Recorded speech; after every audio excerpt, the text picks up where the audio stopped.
Federal Open Market Committee decided to raise the target range for the federal funds rate by 1/4 percentage point, bringing it to 1/4 to 1/2%.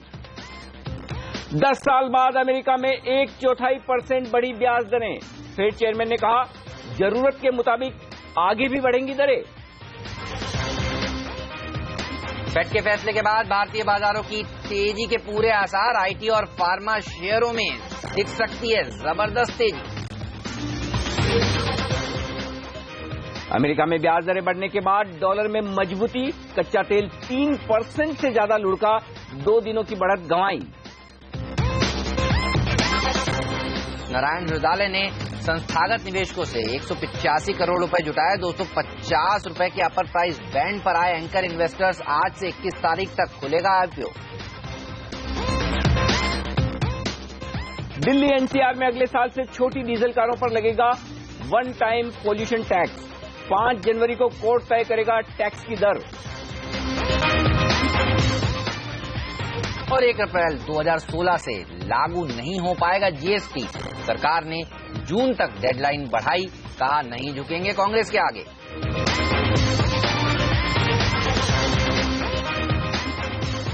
Finally पूरे साल से जिस बात का इंतजार था, फेड की वो अहम बैठक खत्म हो गई और उम्मीद के मुताबिक फेड चेयरपर्सन ने 1/4% ब्याज दरें बढ़ाई और आगे के लिए भी वही कुछ कहा जो बाजार सुनना चाहता है। इसके बाद दुनिया भर के बाजारों में तेजी। तो बड़ा सवाल ये कि तेजी की हैट्रिक लगाने के बाद क्या आज चौका लगाने की तैयारी है और भारतीय बाजारों में क्या और मजबूती बढ़ेगी। फेड की मीटिंग के बाद अब कैसे ट्रेड करें बाजार को, ये है हमारा आज का खास फोकस। नमस्कार, मार्केट काउंटडाउन में आप सबका स्वागत है। मैं हूं अनिल सिंघवी। नमस्कार और मैं हूं हेमंत घई। सबसे पहले आपको बता देता हूं फेड की 5 बड़ी बातें क्या हैं। जी हां, दरों में 1/4% की बढ़ोतरी उन्होंने की है। 2006 के बाद पहली बार ब्याज दरें अमेरिका में बढ़ी हैं और आगे भी ब्याज दरों में बढ़ोतरी की संभावना है। ये संकेत भी उन्होंने दिए हैं। और इसके अलावा देखना होगा कि डेटा किस तरह से आता है, ये उन्होंने कहा है। अर्थव्यवस्था की स्थिति के अनुसार होगा आगे फैसला, यानी अगर डेटा अच्छा आता है तो आगे तेजी से ब्याज दरें बढ़ेंगी, डेटा में कमजोरी आएगी तो शायद इतनी स्पीड से ब्याज दरें नहीं बढ़े। लेकिन मध्यम अवधि में जो महंगाई दर है वो 2% तक जा सकती है, ये भी जेनेट येलेन ने कल साफ कर दिया है। अमेरिकी अर्थव्यवस्था में सुधार जारी है और ये सुधार नौकरियों के आंकड़ों से साफ तौर पर नजर आ रहा है। तो ये 5 बड़ी बातें जो जेनेट येलेन ने कल कही हैं। बिल्कुल, लेकिन आगे बढ़ने से पहले सुन लेते हैं क्या कुछ कहा है जेनेट येलेन ने। The Federal Open Market Committee decided to raise the target range for the federal funds rate by 1/4 percentage point, bringing it to 1/4 to 1/2%. This action marks the end of an extraordinary 7-year period during which the federal funds rate was held near zero to support the recovery of the economy from the worst financial crisis and recession since the Great Depression.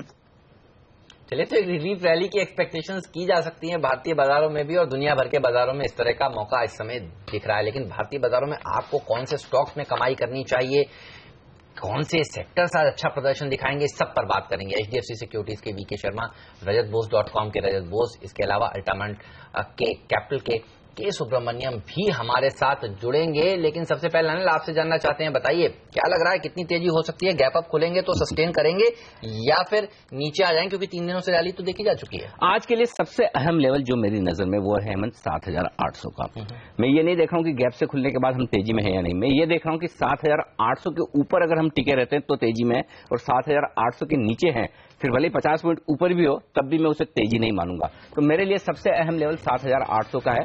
उसके ऊपर निकले टिके शुरुआती घंटे 1.5 घंटे में तो मजबूती और बढ़ती हुई दिखेगी और फिर नई खरीदारी भी होगी, शॉर्ट कवरिंग भी होगी। और मेरे 2 लक्ष्य हैं जो आज के लिए, वो 7,825 पहला है निफ्टी पर लेवल और उसके बाद 7,900 इवेंचुअली जहां पर बाजार जाते हुए दिख सकता है और वहां पर मैं प्रॉफिट बुकिंग करना चाहूंगा। तो बहुत क्लियर कट निफ्टी पर रणनीति है और स्टॉप लॉस होगा 7,700 का। और अगर गैप से आप 7,800 के ऊपर निकल जाएं तो फिर स्टॉप लॉस को ऊपर सरका लें 7,750 पर। लेकिन निफ्टी से ज्यादा मजबूत और बेहतर मुझे दिख रहा है बैंक निफ्टी। और आज मुझे लगता है सरकारी बैंक्स और बैंक निफ्टी ज्यादा तेजी की मूड में आ सकते हैं। 16,900 17,000 होगा बैंक निफ्टी का लक्ष्य, और अगर वो आज ही हासिल हो जाए तो मुझे आश्चर्य नहीं होगा। लेकिन फिर भी बाजार चूंकि 3 दिन से भाग चुके हैं, हो सकता है आपको थोड़ी बहुत प्रॉफिट बुकिंग अगर ऊपर के लेवल से आती हुई नजर आए तो 16,400 पर बैंक निफ्टी में भी स्टॉप लॉस रखना बेहद जरूरी है। तो निफ्टी और बैंक निफ्टी अपनी जगह, लेकिन मेरा फोकस पूरी तरह से मिड कैप और स्मॉल कैप शेयरों पर है। मैं आगे बताऊंगा किस वजह से, लेकिन अब से लेकर दिसंबर के अंत तक मुझे लगता है छोटे मझोले शेयरों की दमदार खरीदारी और तेजी बरकरार रहेगी। तो सेंसेक्स निफ्टी से ज्यादा मौके आपके उनके बाहर रहेंगे, लेकिन 7,800 पर आज मेरी नजर है, उसके ऊपर मैं पूरी तरह से तेजी के मूड में रहूंगा। बिल्कुल, तो बड़ी अनसर्टेनिटी, बड़ा इवेंट अब हमारे पीछे है। यहाँ पर मिड कैप्स में एक जबरदस्त एक्शन देखने को मिल सकता है। 3 दिन से देखिए आप, कल 50 पॉइंट, उससे पहले 50 पॉइंट निफ्टी दौड़ा, उससे पहले 40 पॉइंट की रैली देखी जा चुकी है और यहां से ये रैली बरकरार रह सकती है। लेकिन आंकड़ा जिस पर नजर होनी चाहिए वो है 7,800 की। 7,825 जो है वो रिसेंट हाई भी रहा है, तो देखना होगा उसको निकाल पाता है बाजार या फिर वहां पर जाकर थम जाता है। लेकिन शर्मा जी से पूछना चाहूंगा, शर्मा जी ये जो 25 बेसिस पॉइंट की बात चल रही थी, हम देख रहे हैं करीब करीब 1-1.5-2 सालों से यही बात चल रही है कि ब्याज दरें बढ़ेंगी, तो ये तो हमने पचा लिया है ना, आप भी ये मानते हैं ना? नहीं, किसी प्रकार का कोई नीजक रिएक्शन इसमें एक्सपेक्टेड नहीं है। मेरा ये मानना कि इस वक्त पहले भी उन्होंने बहुत ही बारीक खुले शब्दों में बोला गया था कि इंटरेस्ट रेट हाइक आएगा, फिर अपने कांग्रेस को बताया था, सेनेट को बताया था और बाजार को बताया था, और हर एक जो मेंबर है एफओएमसी का, उसने अपने बयानों में इस बाजार को तैयार कर रखा था। हमारे यहाँ भी एफआईज पे जो सेलिंग हम देख रहे हैं इसी वजह से था। तो मेरे ख्याल से जब ये भेड़िया वाकई में आ चुका है और अब हम पा रहे हैं कि भेड़िया उतना खतरनाक नहीं है जितना हम समझते थे, तो मेरे ख्याल से इस वक्त किसी प्रकार की कोई गुंजाइश नेगेटिव नहीं है। मेरे ख्याल से यहाँ पे शॉर्ट कवरिंग की जगह है, क्योंकि बहुत सारे शॉर्ट्स अभी मार्केट में हैं और वो मार्केट को ऊपर लेके जा सकते हैं। शर्मा जी, जैसा आपने कहा कि आगे चलते हुए अमेरिका में ब्याज दरें धीमे धीमे बढ़ेंगी, तो क्या आपको लगता है कि अमेरिका में अभी भी दिक्कतें हैं? और साथ ही ये भी बताइए कि भारतीय बाजारों से, इमर्जिंग मार्केट से विदेशी पैसा निकलने का कितना डर होगा इस ब्याज दरें बढ़ने के खतरे के बाद? मेरे ख्याल से इस वक्त वो डर नहीं है, क्योंकि मैं ये समझता हूं कि ऑल्दो फेड ने इंटरेस्ट रेट हाइक किया है, लेकिन जो लैंग्वेज साथ में है उससे मुझे लगता है कि रिस्क ऑन बढ़ेगा। आप निश्चिंत होंगे। आप ध्यान दीजिए उन्होंने क्या बातों को जिक्र किया है। उन्होंने सबसे पहले आपने देखा होगा कि पिछले जो मीटिंग थी उनमें सभी ने एक तरफा राय नहीं दी थी रेट बढ़ाने की। ये एक तरफा राय इस बार आई है, और इस बार जो लोग ऑब्जेक्ट कर रहे थे उनको ऑनलाइन लेने के लिए उन्होंने येलन ने बोला है, इन्फ्लेशन पे बात की है कि इन्फ्लेशन अभी भी चिंता का विषय है कि 1.3% पे ही है और जो 2% टारगेट वहां तक पहुंचा नहीं है। तो मेरे ख्याल से बहुत आवश्यक होगा, अगर अगला रेट हाइक होने के पहले आपको, जब तक इन्फ्लेशन नहीं बढ़ेगा तब तक रेट हाइक नहीं आएगा। और ऐसे वक्त के अंदर जब क्रूड आपके नीचे नीचे लेवल पे जा रहा है, उसका वो इन्फ्लेशन को ऊपर नहीं आने देगा। तो ये मेरे ख्याल से एक चीज है जो अभी जो रेट हाइक है उसको एक पोस्टपोनमेंट जैसा होगा। एक बार उन्होंने कर दिया, अब जून के पहले मैं बिल्कुल नहीं समझता किसी प्रकार का आएगा जब तक इन्फ्लेशन 2% नहीं आए, और इन्फ्लेशन क्रूड के रहते हुए नहीं आ सकता। दूसरी बात आप ध्यान दीजिए कि उन्होंने बोला है, और हम पहले भी कहते रहे हैं कि अगर फेड हाइक आता है इस साल, ये पहले के कमेंट्स हैं, जब हमने इतनी सख्ती से नहीं बोला था कि रेट हाइक अभी दिसंबर में आएगा, तो मैंने बताया अगर फेड हाइक आएगा तो सिर्फ इसी वजह से आएगा कि फेड अपने लिए एक एल्बो रूम क्रिएट करना चाहता है कि जब कभी इकोनॉमी जो ग्लोबल स्लोडाउन चल रहा है अमेरिका को इम्पैक्ट करे तो उसके लिए वो रेट घटा सके, इसके लिए बढ़ाएगा। और उस बात का जिक्र उन्होंने कल भी किया। तो इन दो चीजों को आप एक साथ पढ़ें तो आप पाएंगे कि ये किसी प्रकार का संभव मुझे तो जून के पहले बिल्कुल नहीं दिखता, और मार्केट को ये उकसा रहा है कि भैया आप रिस्क लीजिए, अगर आवश्यकता पड़ी तो फेड रेट को कम भी करेगा। चलिए, तो जून 2016 में अगली बार ब्याज दरें वहां पर बढ़ेंगी, ये मानना है शर्मा जी का। शर्मा जी आप हमारे साथ बने रहिए। रजत भी अब हमारे साथ जुड़ चुके हैं। हाय रजत, गुड मॉर्निंग। क्या लगता है, सेंटा रैली की शुरुआत हो गई है सोमवार से और ये रैली कंटिन्यू रहेगी क्रिसमस तक कम से कम? देखिए, आज के दिन 7,740 से लेकर 7,700 4 तक एक अहम सपोर्ट जोन है। ये सपोर्ट जोन अगर नहीं टूटता है तो उम्मीद करना चाहिए कि 78.10 टू अबाउट 78.50 वो रेंज को टेस्ट करने की चेष्टा करेगा। बाजार में जैसा शर्मा जी ने थोड़ी देर पहले कहा है कि काफ़ी शॉर्ट अभी भी है, तो वो शॉर्ट कवरिंग के चलते ऊपर की तरफ मूवमेंट होगा, ऐसा ही उम्मीद करना चाहिए। लेकिन कोई भी कारण से बाजार 7,700 के नीचे चला जाता है और वहाँ पे सस्टेन करता है, तब थोड़ा खतरा पैदा होने की संभावना आएगा और 7650 भी टेस्ट हो सकता है।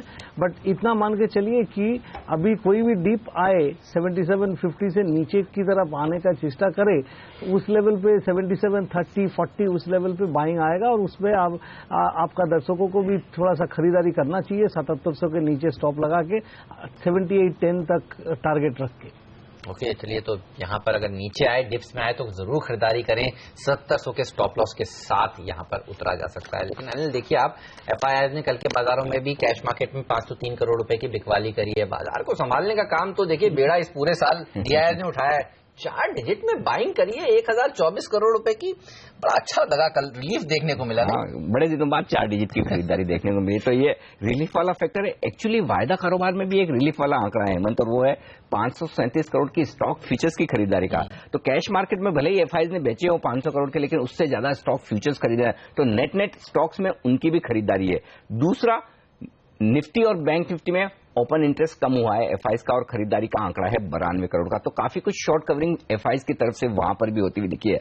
लेकिन मेरी नजर सिर्फ आज इन आंकड़ों पर नहीं है, क्योंकि ये आंकड़े कल तक के थे, कल तक जो होना था हो गया। अब हम आज से एक नया चैप्टर शुरू कर रहे हैं, और मैं अब से लेकर इस साल के अंत तक अगले बचे हुए 10-12 दिनों में बड़ी इंटरेस्टिंग चीज देख रहा हूं, और वो ये कि जब आपके पास घरेलू फंड के पास बड़ा पैसा है और इस साल सेंसेक्स निफ्टी की परफॉर्मेंस है खराब, अब अगले 10-12 दिन इन सारे फंड मैनेजर्स के पास अपनी परफॉर्मेंस सुधारने के लिए बेहतरीन मौका है। तो अब यहां से आप सेंसेक्स निफ्टी को एक बार छोड़ दीजिए, लेकिन मिड कैप और स्मॉल कैप शेयरों में ये जो घरेलू पैसा है ये इतना दमदार तरीके से आएगा, और ऐसे में कैश मार्केट के स्टॉक्स में दमदार तेजी होने वाली है। स्टॉक स्पेसिफिक एक्शन जबरदस्त रहेगा। फंड के पास जो उनकी होल्डिंग है, जो उनके पसंदीदा शेयर है, उनमें खरीदारी होगी। और दूसरी बात, जब आपके सामने तलवार हट गई है, जो इतना लंबा खतरा था हट गया है कि अब बड़ी कोई नेगेटिव इवेंट आने वाली नहीं है, तो फिर आप पॉजिटिव इवेंट के लिहाज से ट्रेड करेंगे। तो ऐसे में मुझे लगता है अगले 10-12 दिन फंड फ्लो के लिहाज से बेहद अहम होगा, और उस लिहाज से अब आप पूरी तरह से कैश मार्केट के स्टॉक्स में खरीदारी का मूड बना लीजिए। बिल्कुल, तो कैश मार्केट के स्टॉक्स पर नजर रखिए। एनएबी को बढ़ाने के लिए बाइंग हो सकती है यहाँ पर अगले 15 दिन में, दिसंबर से पहले, ये कह रहे हैं अनिल। लेकिन रजत, ये बताइए आप कहाँ खरीदारी करना चाहेंगे आज के बाजार में? अगर एक ट्रेड आपको लेना हो तो कौन से स्टॉक में लेंगे? देखिए, एक ट्रेड अगर मुझको लेना है तो मैं एशियन पेंट्स खरीदूंगा। एशियन पेंट्स मैंने 858 रुपया 80 पैसा के नीचे स्टॉप लगाएंगे, और 876 रुपया और 883 रुपया का उम्मीद करके इसमें लॉन्ग जाना चाहूंगा। और अगर आप एक से बढ़कर 2 स्टॉक लेने देंगे तो हम बोलेगा कि हम मैजिस को लेगा 609 के नीचे उसमें स्टॉप लगाएंगे, और ऊपर में कल का जो हाई है 650 का, वो फिर दोबारा टेस्ट होने की, अगर अनिल जी का थीसिस करेक्ट है तो मैं मैजिस को आज भागेगा, क्योंकि इसमें थोड़ी सी बाजार में सुधार आते ही बहुत अच्छी रुचि आ जाता है, और कल ये ऊपर से नीचे आया तो आज नीचे से ऊपर जाना चाहिए। चलिए, तो आईटी शेयरों पर हमारी नजर है ही, और मैजिस्को एक ऐसी कंपनी है जिसको पसंद कर रहे हैं। रजत, एक अच्छी रैली स्टॉक में देखने को मिल सकती है। और दूसरा शेयर एशियन पेंट, उन्होंने कहा यहाँ पर आपकी नजर होनी चाहिए। लेकिन अनिल, एफएनओ के संकेत किस तरह से लग रहे हैं? यहाँ पर भी स्थिति ऐसी बन रही है कि एक शॉर्ट कवरिंग मूव देखने को मिलेगा? हो सकता है, लेकिन जो शुरुआत में मैंने बात की क्यों 7800 का लेवल मेरे लिए आज बड़ा अहम है, वो वायदा कारोबार के आंकड़ों के दम पर ही है। हेमंत, कल देखिए 8 लाख शेयर उस लेवल पर जुड़े हैं। तो ऐसे में जिन लोगों ने कल कॉल्स बेचे, मंदी की पोजीशन बनाई, उनको डर कब लगेगा? उनको डर तब लगेगा जब आप 7800 के ऊपर टिक जाए, ठीक है ना? तो 7800 के ऊपर निकलकर अगर हम घंटे भर टिक गए तो पहले तो ये शॉर्ट पोजीशन कवर होगी, फिर पिछले 2 दिनों में और 7800 पर जो ओपन इंटरेस्ट बढ़ा है कॉल्स में, वो शॉर्ट पोजीशन कवर होगी। तो फिर जो तेजी का मजा आएगा वो 7900 तक बाजार को ले जाएगा। लेकिन एक इंटरेस्टिंग बात कल के सेशन में हुई है, हाईएस्ट किस एक लेवल पर ज्यादा ओपन इंटरेस्ट बढ़ा है, वो है 8000 का। 8000 पर कल 19 लाख शेयर कॉल्स में नए जुड़े हैं। तो जिस तरह से हम पिछले हफ्ते, और इस मंडे को अगर आपको याद हो, तो हमने ये कहा था कि 7550 पर आप खरीदारी कर लीजिए निफ्टी में, और 7500 का स्टॉप लॉस लगा लीजिए। एग्जैक्टली 7550 का लो हमने बनाया। हमने किस लिए कहा? क्योंकि वहां पर पुट में हाईएस्ट ओपन इंटरेस्ट था। अब पुट में अभी भी वही हाईएस्ट ओपन इंटरेस्ट है 80 लाख शेयरों का। और कल जो बड़ा बदलाव हुआ है वो ये कि 8000 की कॉल्स पे भी हाईएस्ट ओपन इंटरेस्ट हो गया 80-81 लाख शेयरों का। तो जितनी मजबूती आपको 7500 पर दिख रही है, उतनी ही बड़ी बाधा, यूं कहूं कि माउंट एवरेस्ट है कि 8000 को पार करके निकल पाना। तो बाजार के लिए अब पॉजिटिव ट्रिगर भी सब आ गए हैं, अब नए ट्रिगर्स है नहीं। तो ऐसे में ये जो रिकवरी होगी 7900 से लेकर 8000 की रेंज में कहीं न कहीं रुकती हुई नजर आएगी। तो आपको उस रेंज के लिए ट्रेड करना है। अभी भी बाय ऑन डिप्स का मार्केट है, कहीं कोई दिक्कत वाली बात नहीं है वायदा कारोबार में, लेकिन वायदा कारोबार के संकेत साफ कह रहे हैं कि 7800, 7825 के ऊपर आज आपको शुरुआती घंटे 2 घंटे बिताना बेहद जरूरी है। और उसके बाद आप देखेंगे शॉर्ट कवरिंग, और अगर वहां नहीं हो तो फिर बाजार के लिए अपसाइड को मेंटेन करना मुश्किल होगा। तब आप अपना ट्रेलिंग स्टॉप लॉस जरूर लगाकर रखें, चाहे वो 7750 हो सकता है, थोड़ी ज्यादा रिस्क ले सकते हैं तो 7700 हो सकता है। ओके, चलिए, तो ये क्यूज एफएनओ से आपको मिल रहे हैं, लेकिन वीके शर्मा जी, रजत बोस जी हमारे साथ बने रहेंगे और ब्रेक के बाद के सुब्रमण्यम साहब भी हमारे साथ जुड़ेंगे, उनसे भी जानेंगे वो कैसे देख रहे हैं भारतीय बाजारों के, उनके पिक्स भी आपको बताएंगे। साथ में ये भी आपको बताएंगे कि निफ्टी में आज पंचों की राय क्या है। हाँ जी, हम आपको हर रोज बताते हैं और कल हमारे सारे के सारे एक्सपर्ट्स ने कहा था तेजी करिए, और देखिए क्या जबरदस्त रैली देखने को मिली। आज वो क्या कह रहे हैं ये बताएंगे ब्रेक के बाद। ये भी आपको बताएंगे कि 5 ऐसे कौन से स्टॉक्स हैं जिस पर नजर होनी चाहिए आपकी, क्योंकि वो खबरों में है, सुर्खियों में।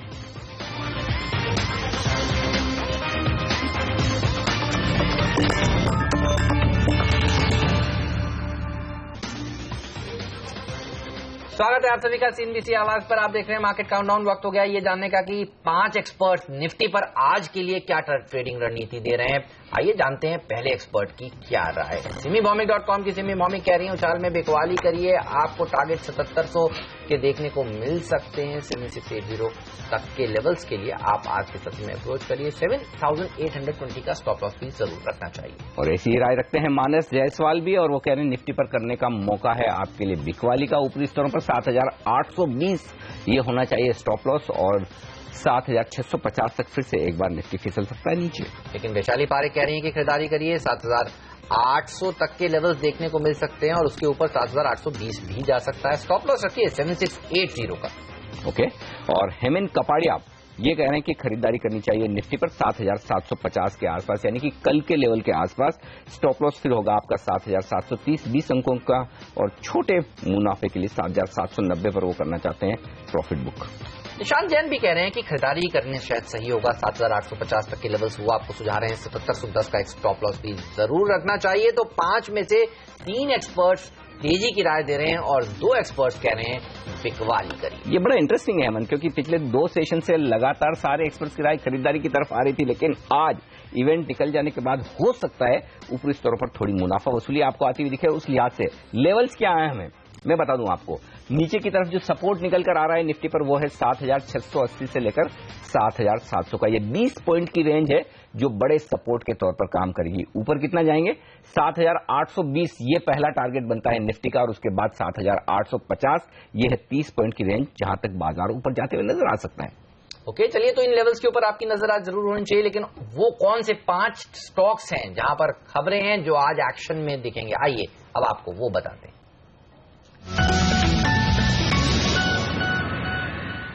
सूज़लॉन है पहला शेयर जिस पर होना चाहिए आपका फोकस, क्योंकि दिलीप सांघवी जो कि सन फार्मा के प्रमोटर हैं, वो सूज़लॉन में प्रमोटर हिस्से के लिए 26% का एक ओपन ऑफर लेकर आएंगे। ये ओपन ऑफर शुरू होगा 28 दिसंबर से 8 जनवरी तक चलेगा। ओपन ऑफर की प्राइस जो है मार्केट प्राइस से नीचे है, 18 रुपए पर ओपन ऑफर होगा। ये 26% हिस्से के लिए। इसके अलावा दिग्गज बैंक एसबीआई के ऊपर भी नजर होनी चाहिए। 21 दिसंबर को बोर्ड बैठक में ये फैसला लेंगे कि कितनी पूंजी इनको जुटानी है, किस रूप में वो पूंजी जुटानी है। प्रेफरेंशियल अलॉटमेंट लाएंगे, QIP लाएंगे, FPO लाएंगे, राइट्स इश्यू लाएंगे, इस सब पर फैसला होगा। तो एसबीआई का शेयर भी आज रडार पर होना चाहिए। और ट्रेडर्स का पसंदीदा स्टॉक रिलायंस कम्युनिकेशन आज होगा फोकस में। 2G और 3G के लिए वोडाफोन के साथ करार करने की खबरें आती हुई दिख रही, तो आरकॉम एक के बाद एक खबरें देता हुआ सुर्खियों में, और एक्शन बढ़ने की पूरी संभावना यहां पर तेजी की तरफ। इसके अलावा अपोलो हॉस्पिटल एक और ऐसी कंपनी है जिस पर आपकी नजर जरूर होनी चाहिए। IHH ये एक मलेशिया की कंपनी है जो इसमें हिस्सेदारी रखती है करीब 10.8% की, वो अपनी हिस्सेदारी बढ़ा सकती है। इस तरह की रिपोर्ट्स हैं आज। और नजर आपको रखनी चाहिए ऑयल मार्केटिंग कंपनियों पर भी। कच्चे तेल में फिर से गिरावट हुई है, 3% लुढ़का है फेड की बैठक के बाद, यानी कि कमजोरी होती दिख रही है डॉलर की मजबूती की वजह से। देखना होगा यहां पर और एक्शन बढ़ता है क्या, इसका फायदा ये कंपनियां उठा पाती है।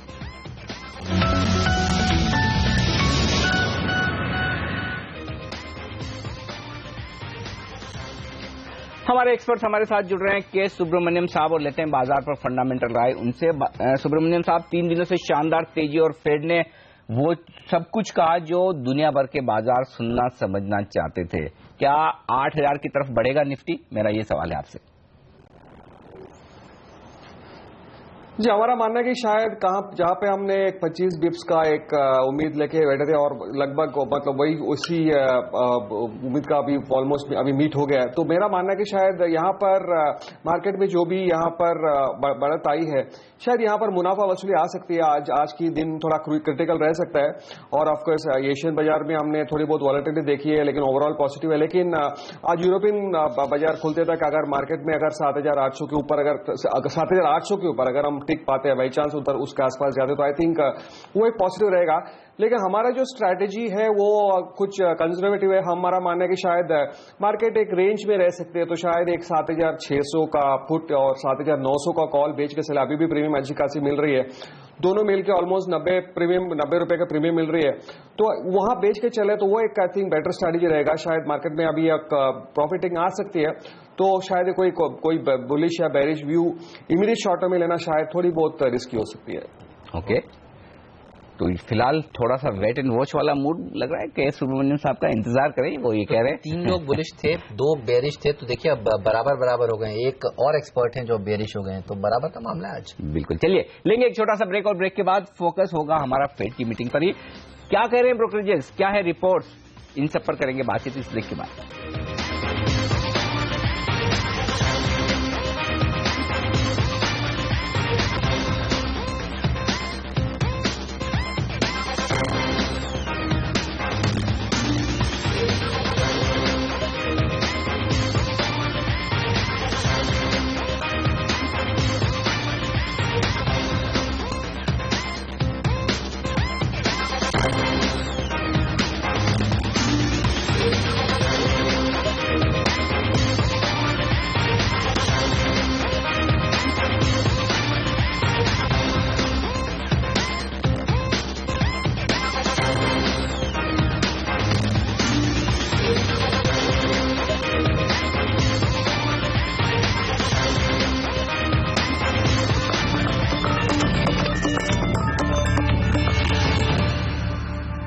और फेड के इस बड़े फैसले का क्या असर पड़ेगा भारतीय बाजारों पर, एफआईएस का निवेश किस तरह का रहेगा, ये हम जानेंगे। हमारे साथ सुबोध कुमार साहब जुड़ रहे हैं जो ग्लोबल मार्केट्स पर अच्छी खासी नजर रखते हैं, उनसे हम बात करेंगे। लेकिन उससे पहले हमारे सहयोगी डिम्पी कालरा जुड़ चुके हैं एफआईएस ब्रोकरेज की रिपोर्ट्स लेकर। डिम्पी, पहले ये बताइए एफआईएस क्या कह रहे हैं इस बड़े डिसीजन के बाद? अब एफआईएस की रिपोर्ट काफी संतुष्ट करने वाली है, कम से कम भारत के लिए भी और अमेरिका के लिए भी अच्छी बताई है उन्होंने। एचएसबीसी का कहना है कि आगे चल के ब्याज दरों का रुख जो है अभी थोड़ा नरम ही रहेगा। अभी जो दरें बढ़ाई हैं, लेकिन आगे चल के हो सकता है जो ग्रेजुअली वर्ड का इस्तेमाल किया गया है ये पूरी तरह से आपको लागू भी होता हुआ दिखे। लेकिन इमर्जिंग मार्केट्स को लेकर कोई खास चिंता नहीं है, ये बात भी उन्होंने रखी है। और साथ ही ये कहा कि करेंसी पे कोई ज्यादा बड़ा दबाव नहीं आने वाला है। ये 3 अहम बातें जो कि एचएसबीसी की रिपोर्ट से हमारे को समझ में आई। इसके अलावा सिटी ने भी काफी इंटरेस्टिंगली बात रखी। उन्होंने कहा है कि अमेरिका में जो चिंता बनी हुई थी, अनिश्चितता बनी हुई थी, पूरी तरह से अब छट गई है। और उसके अलावा उन्होंने कहा कि कमोडिटीज के दामों पर भी नजर रखनी होगी। ये जो बढ़त अभी आप देखेंगे जो इमीडिएट है, लेकिन आगे चल के कमोडिटी एक रियल फैक्टर हो सकता है जो कि अमेरिकी बाजारों को और भारत को भी काफी हद तक इंपैक्ट छोड़ेगा। और भारत जैसे देशों पे कुछ ज्यादा दबाव नहीं आएगा फेड के फैसले के बाद।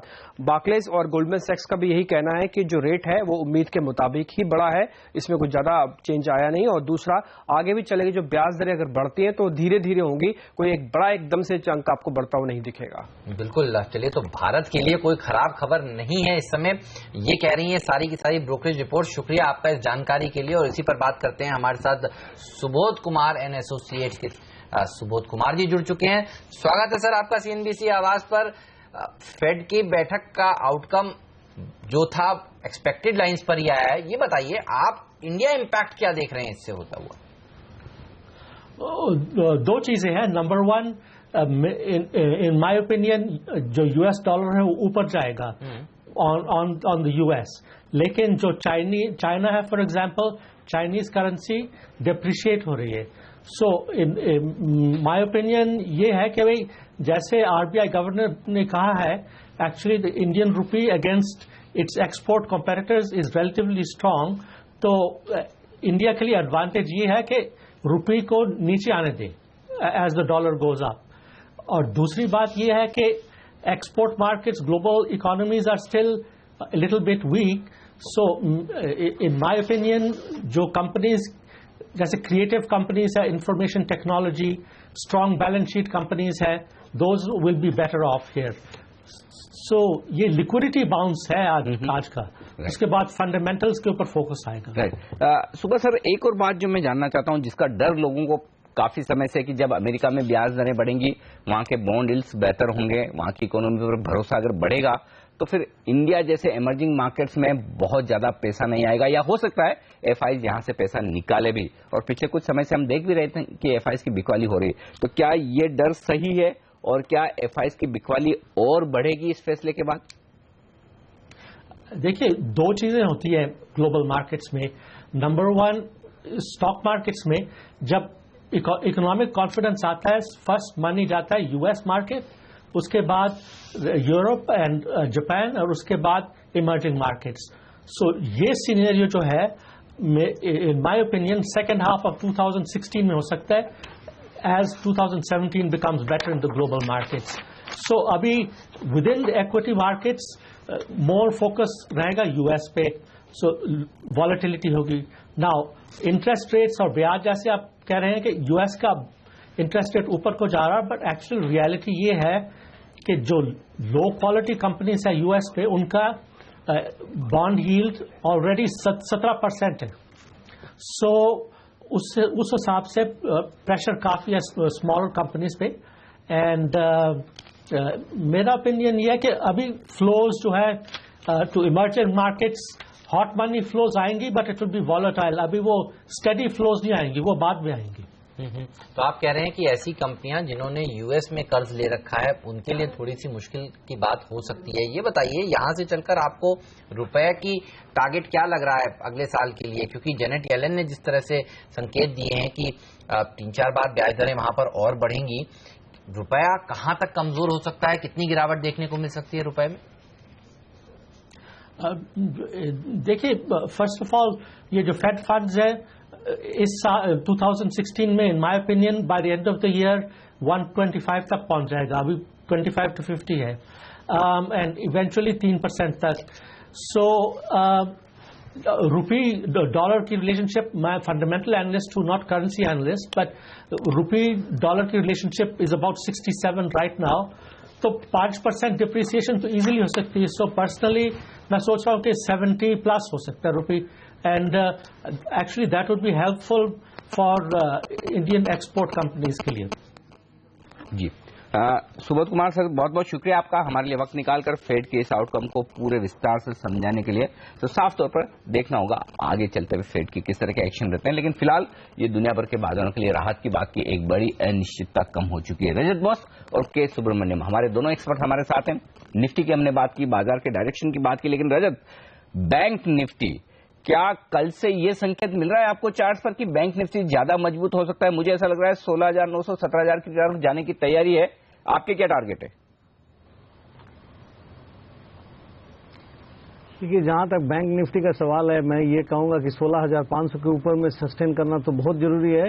और आज के दिन मैं यही उम्मीद करूंगा कि 16,640 से लेकर 16,668 ये जो 28 पॉइंट का रेंज है, इसको पार करके बैंक निफ्टी अगर सस्टेन करेगा तो इसमें आप अच्छी मूवमेंट ऊपर की तरफ देखेंगे। जो इसका पहला रेजिस्टेंस आएगा 16,722 पे, और उसके ऊपर में जो रेजिस्टेंस है वो 16,850 में। 16,850 क्रॉस करने के बाद में सीधा 17,000 के पहले कुछ खास रेजिस्टेंस दिखने को नहीं मिलेगा। बट क्रूशियल है ये कि 16,670 और 16,668 टू बी प्रिसाइज, उसके ऊपर सस्टेन कर जाए तो बैंक निफ्टी आज दमदार मूवमेंट दे सकता है। चलिए, तो बैंक निफ्टी आज इन लेवल्स के ऊपर जाता है तो दमदार मूवमेंट दे सकता है, लेकिन सुब्रमण्यम साहब, आईटी सेक्टर सबसे अच्छा प्रदर्शन दिखा सकता है, इस तरह के संकेत हमें भी मिल रहे हैं। ये बताइए, अगर आईटी सेक्टर में किन्हीं 2 शेयरों के ऊपर आपको लॉन्ग साइड की पोजीशंस बनानी हो तो वो कौन से होंगे?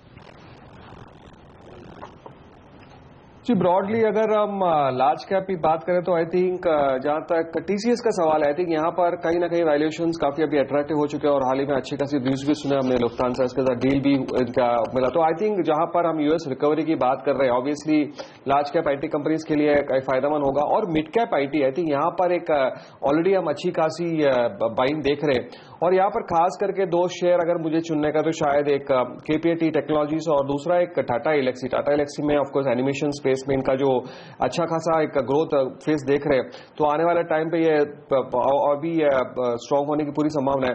तो ये 2 स्टॉक्स फंडामेंटली राइज अगर आप देखें तो आई थिंक बहुत हाई पोटेंशियल स्टॉक्स है। आई थिंक मेरा मानना है कि शायद मिड कैप स्पेस में ये 2 पे आई थिंक दाव लगा जा सकते हैं। तो ब्रॉडली आईटी पे पुलिश और स्पेसिफिकली 3 स्टॉक्स पे आई थिंक डेफिनेटली एक पॉजिटिव कॉल ली जा सकती है।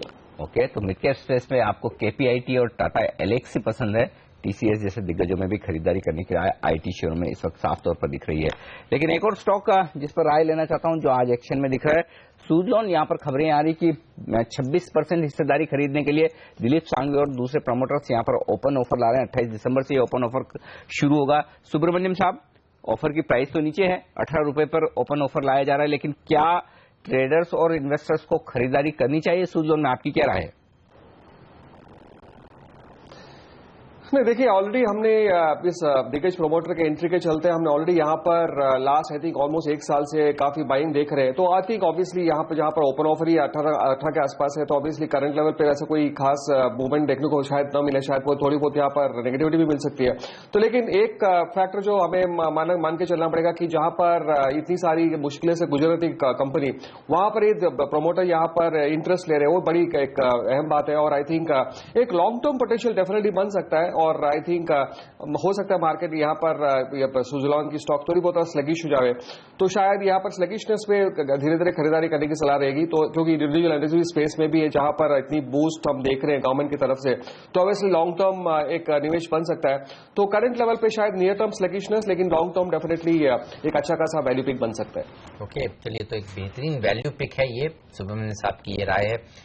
ओपन ऑफर का प्राइस हालांकि आप देखिए 18 रुपए का है, लेकिन यहां पर अच्छी खरीदारी आज के सत्र में देखने को मिल सकती है। लेंगे ब्रेक के बाद देवेंद्र चौकसी भी हमारे साथ जुड़ेंगे और उनसे जानेंगे जिस तरह से जीएसटी को लेकर अब सरकार ने भी होप छोड़ दी है, इस सेशन में ये पास नहीं होगा।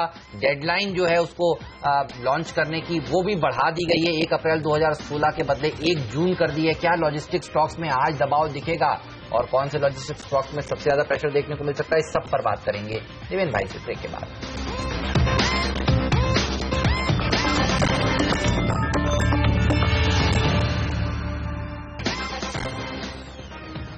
स्वागत है आप सभी का सीएनबीसी आवाज पर। बोस ऑफ के सुब्रमण्यम साहब हमारे साथ बने हुए हैं। सुब्रमण्यम साहब, आपसे राय लेना चाहूंगा जीएसटी को लेकर। जिस तरह से अब संसद में कामकाज देखिए हो नहीं रहा है, मॉनसून सेशन भी वॉश आउट रहा और ये विंटर सेशन भी ऐसा ही लग रहा है। अब सरकार ने भी अब कहा है कि वो जो डेडलाइन है उसको इम्प्लीमेंट करने की उसको बढ़ा रहे हैं और ये भी कहा कि कॉम्प्रोमाइज करने की वो किसी भी मूड में नहीं है इस समय कांग्रेस से। क्या लगता है, जीएसटी इस बार भी माने कि नहीं होगा? और अगर ये नहीं होता है तो क्या आपको लगता है कि लॉजिस्टिक स्टॉक्स में दबाव देखने को मिलेगा आज? जाहिर है यहाँ पर डेफिनेटली क्योंकि जहां पर इतनी सारी आई थिंक फैक्टर्स के चलते यहाँ पर हमने थोड़ी बहुत उम्मीद लगाए बैठी थी, आई थिंक उसके चलते ऑब्वियसली यहाँ पर लॉजिस्टिक स्पेस में भी हमने अच्छी खासी बढ़त देखी है। तो ऑब्वियसली जहां पर इतनी सारी अभी दिक्कतें खड़ी होगी और शायद यहाँ पर इस मानसून सेशन में शायद ना हो पाए पास, तो I think near term definitely pressure रहने की पूरी संभावना है। तो हो सकता है आज अभी नियर टर्म में लॉजिस्टिक स्टॉक्स और रिलेटेड जीएसटी के रिलेटेड जहां पर हमने काफी बढ़त देखी थी वहां पर डेफिनेटली प्रेशर आने की संभावना है। तो आई थिंक थोड़ी बहुत यहाँ पर एक कॉशियस व्यू रखना जरूरी है। और ऐसे में रजत, अगर इन्हें लगता है कि लॉजिस्टिक स्टॉक्स कमजोर हो सकते हैं तो जीएसटी नहीं होने से जो स्टॉक बढ़ता है वो आईटीसी का है। क्या आपको लगता है आईटीसी के चार्ट्स में दम है, खरीदारी करनी चाहिए या फिर उछाल में बिकवाली करेंगे? कैसे ट्रेड करना चाहिए? देखिए करंट लेवल पे आईटीसी जो है वो 315 के काफी नजदीक पे आ चुका है। 315 से लेके 309 तक आईटीसी का एक मेजर सपोर्ट जोन है। उसी को मानते हुए अगर आपको इस काउंटर में पैसा बनाने के लिए specially on the long side आपको थोड़ा पेशेंस चाहिए। अगर वो पेशेंस है तो ये आपको शॉर्ट टर्म में 330 से लेके 333 तक दे सकता है। ये पुल बैक कभी भी इस काउंटर में आ सकता है। ये could be an exogenous reason for going up, that is index management. ITC का वेट बहुत ज्यादा है कोई भी कारण से, but this is actually not a short selling zone, this is a buy zone. थोड़ी सी नीचे आप खरीदेंगे तो आपका स्टॉप लॉस 309 तक रखना है, वो रख के आप कभी भी खरीद सकते हैं इसको। एसबीआई का चार्ट देखकर बताइए ये कैसा लग रहा है। देखिए कल ये खबर आई है कि दिसंबर 21 को बोर्ड बैठक होने वाली है, कैपिटल रेजिंग के ऊपर ये बड़ा बैंक विचार करेगा। मुझे याद है फर्स्ट हाफ में इस साल के ऐसी चर्चा चल रही थी कि 15,000 करोड़ रुपए का बड़ा QIP लाना चाहता है ये बैंक, हालांकि वो हो नहीं पाया। अब शायद होता हुआ नजर आए और QIP के हैंगओवर के चलते उस समय भी मुझे याद आता है कि SBI का शेयर थोड़ा सा दबाव में रहता था। इनके पास विकल्प काफी सारे हैं, preferential allotment, QIP, FPO, rights issue, ADR, GDR। 21 तारीख को फैसला हो जाएगा कि किस रूट में ये पैसा जुटाएंगे। SBI का चार्ट आपको कैसा लग रहा है, अब कैसा परफॉर्म कर सकता है ये शेयर इस खबर के चलते? हेमंत, SBI एक डाउन ट्रेंडिंग चैनल में चल रहा है, उसको आप रिग्रेशन चैनल बनाइए कि कोई भी एनवेलप बनाइए टेक्निकल चार्ट में, ये दिखेगा कि ये सीधा 2015 के शुरू से अभी तक एक डाउन ट्रेंड में चल रहा है और वो डाउन ट्रेंड अभी भी काफी स्ट्रेंथ दिखा रहे हैं। तो मैं यही मानूंगा कि 225 का सपोर्ट रेंज, 225 से लेकर 220, ये सपोर्ट रेंज टूटने से इसको 200 तक जाने की भी पॉसिबिलिटी तैयार हो जाएगा। ये काफी अहम सपोर्ट है। इस अहम सपोर्ट अगर टूट जाए, क्योंकि अगस्त के महीने में भी आपको याद होगा कि इसी के आसपास आके वो फिर ऊपर की तरफ चला और 250 के ऊपर भी एक बार गया था। तो और एक चीज मैं बोलना चाहूंगा, कोई अगर निवेश करना चाहे तो public sector bank, specially banking stocks में निवेश करने के पहले ये सोचिए कि जो गवर्नर साहब ने कहा है कि क्लीन अप एक्ट होना चाहिए पहले, वो क्लीन अप एक्ट होने के पहले अगर आपने कोई पोजीशन, बड़ी खासी पोजीशन आपने बना लेंगे कोई भी बैंक में और उसके बाद में आपको पता चलेगा कि इतना नया NPA निकल के आ रहा है, तो फिर वो डाउन स्केलिंग होता है। In my opinion, other than HDFC bank, investment in any other bank stocks is a strict no. मतलब बैंक से के साथ कहीं आपके इन्वेस्टमेंट का क्लीन अप ना हो जाए। रजत, आपको यही सलाह दे रहे हैं कि थोड़ा सावधान रहें जब तक ये बैलेंस शीट सबकी सुधर न जाए। चलिए, वक्त है एक छोटे से ब्रेक का, और ब्रेक के बाद हमारे साथ वायदा कारोबार की रणनीति देने के लिए एंजल ब्रोकिंग के डेरिवेटिव हेड सिद्धार्थ भामरे भी जुड़ेंगे। उनसे भी पूछेंगे कि निफ्टी का अब ऊपर का टारगेट क्या है, उनका बैंक निफ्टी कैसे ट्रेड करेंगे, साथ ही वायदा कारोबार की स्टॉक फ्यूचर्स की कुछ बेहतरीन पिक्स सिद्धार्थ के साथ इस ब्रेक के बाद।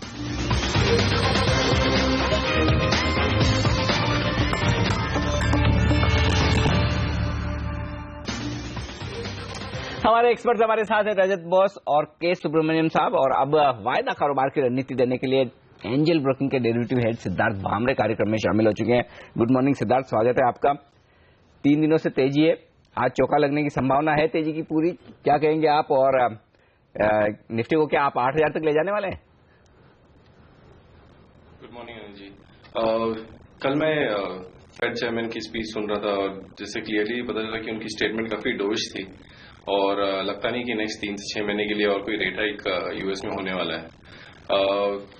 हमारा पॉलिसी के पहले ये मानना था, इनफैक्ट लास्ट वीक जब मार्केट नीचे जा रहा था अराउंड 7650 के आसपास, lot of people had turn bearish and we were like नहीं, अभी शॉर्ट करने की जरूरत नहीं क्योंकि ऑलरेडी मार्केट 8000 से करेक्ट हुआ है और सपोर्ट बरकरार रहेगा। और हमने काफी समय के बाद निफ्टी में लॉन्ग पोजीशंस क्रिएट की अराउंड 7580 7590 फ्यूचर्स लेवल के आसपास।